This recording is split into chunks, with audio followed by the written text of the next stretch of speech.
Welcome to Suspended in Thought. As someone who's always been fascinated by love and by dialectics, which is the idea of holding apparent contradictions, I felt something click when I heard this. I was watching Shrinking, and there's a line by Harrison Ford that everyone's speaking about, where he says, "How lucky you are to have scars all over, and what a shame it would be if you didn't." And it's really stayed on my mind because it made something I felt suddenly very, very clear. We tend to think of scars as something unfortunate, something that happened to us, something we carry despite everything.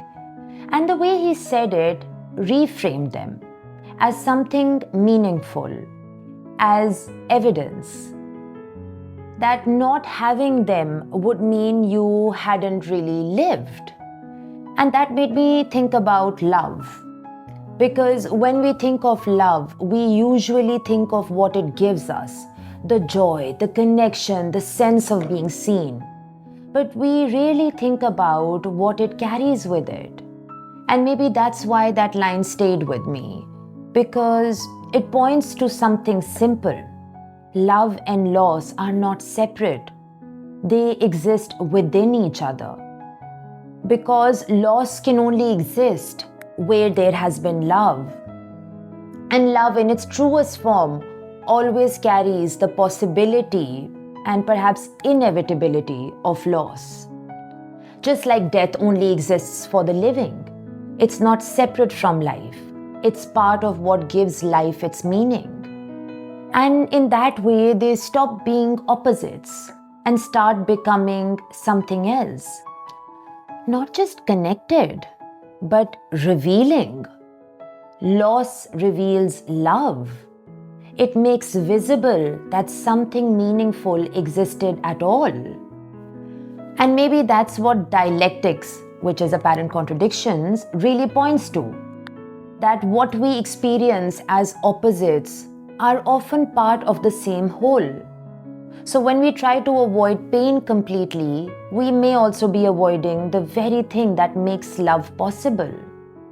And the beauty of that idea is it doesn't remove the pain, it doesn't make it easier, but it does place it differently. It allows us to see it not as something that sits against love, but as something that comes through it, as something that belongs to it, as something that points back to it. And I found myself thinking about the people I miss, my family, friends, the distance, the absence, and how easy it is to sit in that feeling as something heavy. Then I realized that feeling only exists because of something deeply meaningful. And that doesn't take the pain away, but it changes how I hold it. So I've been sitting with this, and maybe the question isn't whether love and pain sit opposite each other. Maybe it's what changes when we stop thinking about them as opposites. Because for me, it doesn't take the pain away, but it changes how I hold it. What do you think? Would love to hear from you. What resonated, what lingers, and what challenged you. And I hope you have fun being suspended in thought.